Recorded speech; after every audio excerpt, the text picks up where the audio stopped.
और बड़ा पावन दिन है।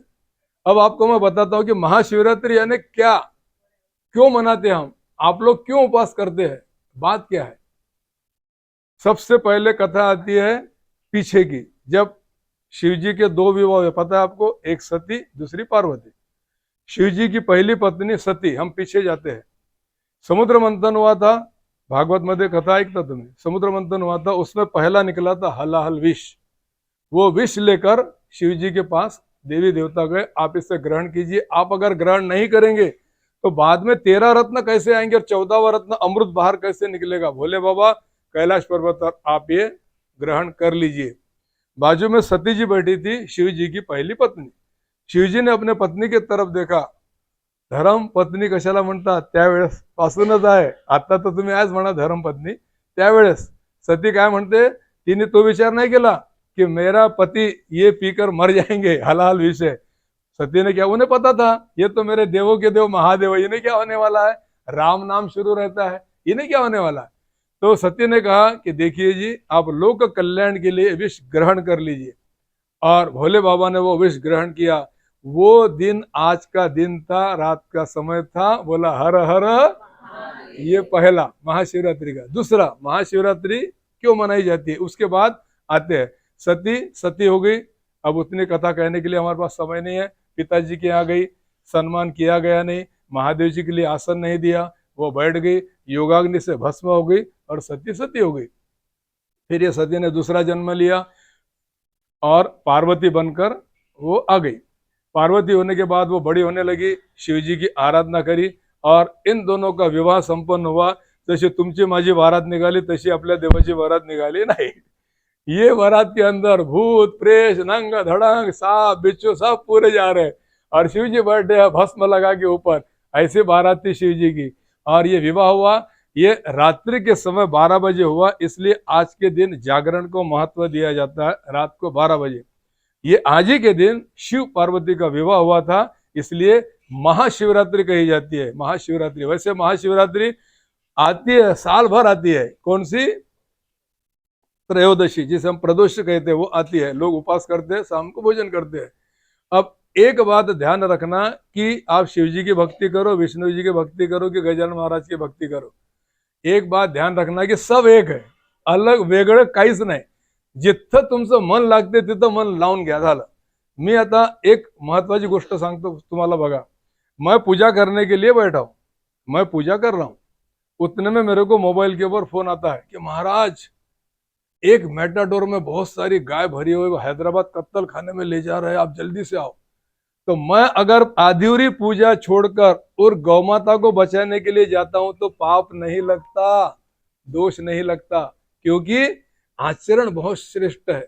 आप पूजा करो, अर्चना करो, गण गण गणात बोलते बोलो, विजय ग्रंथ पढ़ो, मंदिर में जाओ, हर हर महादेव बोलो, कुछ भी बोलो, लेकिन झूठ बोलना मत, किसी का दिल मत दुखाना, और अपना स्वभाव ऐसा रखना कि अगर नमक की बरनी आपने रख दी तो उसके आसपास में चींटियां बिल्कुल ही नहीं आती, और शक्कर का एक दाना भी रख दिया तो चींटियां वहां जमा हो जाती है। तो नमक नहीं शक्कर बनी है, बोला जय गजानन। अब एक ज्योतिर्लिंग है, छठवां ज्योतिर्लिंग, उसकी कथा मैं आपको 7-8 मिनट में बता देता हूँ, क्योंकि अभी मेरा श्याम मंदिर में श्याम बाबा के शिवालय जो अभी बना है वहां पर भजन संध्या है, टाइम मिला तो आप जरूर आइए अच्छे अच्छे गाने सुनने के लिए भोले बाबा के। ज्योतिर्लिंग है जिसका नाम है भीम शंकर। ये दो है, विवादग्रस्त है। एक तो पुणे के पास जहां मैंने दर्शन ले लिया, दूसरा अभी तक मैं जा नहीं सका, आसाम में है। ये दो ज्योतिर्लिंग कहे जाते हैं भीम शंकर के नाम से। अब ये कथा बड़ी ध्यान से सुनना, सिर्फ 5 मिनट में मैं आपको बताने वाला, सिर्फ 5 मिनट। एक करकट नाम का राक्षस था, उसकी पत्नी का नाम था पुष्कसी। ये दोनों राक्षस योनि में थे, असुर योनि में थे, ये दोनों रहते थे। इन दोनों की एक पुत्री थी, बेटी थी, जिसका नाम था करकटी। करकटी का विवाह इन्होंने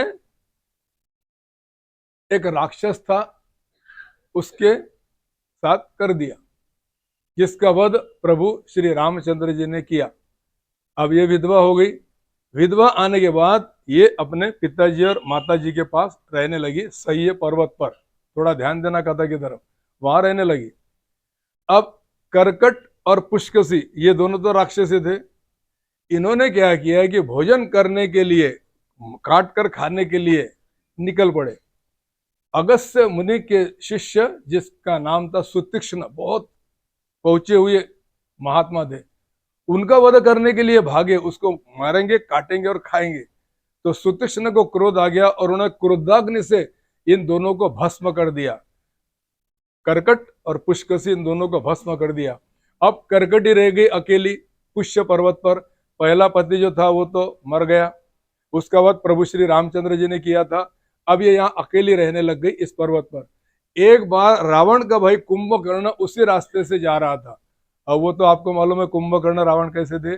कुंभकर्ण ने इस करकटी के साथ जबरदस्ती समागम किया और ये बेचारी गर्भवती हो गई और इससे एक बेटा हुआ जिसका नाम था भीम।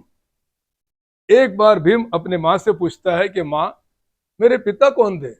तो माँ कहने लगी, बेटा तेरे पिता दो थे, पहला विवाह था उसे प्रभु श्री रामचंद्र जी ने मार दिया था, और दूसरा विवाह हुआ नहीं था, कुंभकर्ण ने जबरदस्ती की मेरे साथ, और उसे भी प्रभु श्री रामचंद्र जी ने मारा था। अब भीम के दिमाग में वो बात बैठ गई कि राम मेरा दुश्मन है और राम कौन है? विष्णु के अवतार है, तो मैं इन लोगों को छोड़ूंगा नहीं। माँ मैं अब जाता हूँ। और ब्रह्मा जी की 1000 वर्ष तक तपश्चर्या करी। ब्रह्मा जी प्रकट होकर कहने लगे, बोल क्या वरदान चाहिए? इसने कहा मैं बहुत शक्तिशाली हो जाऊं, ऐसा मुझे वरदान दो। ब्रह्मा जी ने तथास्तु कहा। अब भीम ने स्वर्ग पर आक्रमण कर दिया, भगवान विष्णु को भी पराजित कर दिया और पूरी सब तरफ उसने आक्रमण करना शुरू कर दिया। भारत देश में आया। आसाम में कामरूप नाम का एक राज्य था, उसके राजा का नाम था सुदक्षिण। उस पर आक्रमण किया और सुदक्षिण को उसने बंदिस्त बना लिया, कारागार में डाल दिया। अब सुदक्षिण का नियम क्या था? जैसे आप भक्ति करते हो भोले बाबा की, उसका क्या नियम था कि प्रतिदिन एक मिट्टी लेने की, उस मिट्टी से शिवलिंग बनाने का, उसका अभिषेक करने का और बाद में ही कुछ खाने का या जल पीने का। अब वो जेल के अंदर है, अब कैसे करूं? नियम तो है। तो जेल के दरवाजे के बाहर चिक्कन माती जलापन मनतो, वो मिट्टी थी, उसने वो हाथ डाला, मिट्टी उठाई और एक शिवलिंग बनाया और उसका अभिषेक करने लगा। ये बात जाकर सेनापति ने भीम को कह दी। भीम वहां से क्रोध के मारे आग बबूला होकर आया, ये क्या लगा दिया मेरे जेल के अंदर, और एक तलवार निकाली मारने के लिए। मैं इसे भी मार देता हूँ सुदक्षिण को, और ये क्या शिवलिंग बना के रखा, इसे भी काट डालता हूँ शिवलिंग को। जैसे उसने तलवार उठाई वैसे उस शिवलिंग में से अपने भोले बाबा प्रकट हो गए।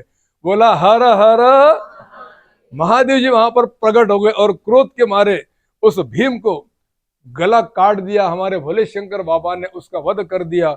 सुदक्षिण हाथ जोड़कर भोले बाबा को देख रहा है। भोले शंकर बाबा कहते, बोल बेटा तुझे क्या चाहिए? सुदक्षिण कहता है कि भगवान मैं यही चाहता हूं कि आप इस मेरे बनाए हुए शिवलिंग में समा जाइए, बस यही मेरी इच्छा है। और देखते देखते भोले शंकर बाबा महादेव जी उस शिवलिंग के अंदर समा गए और वही शिवलिंग 6वां ज्योतिर्लिंग है भीम शंकर। प्रवचन संपलं। समर्थ सद्गुरु श्री गजानन महाराज की जय। गण गण गणात भूते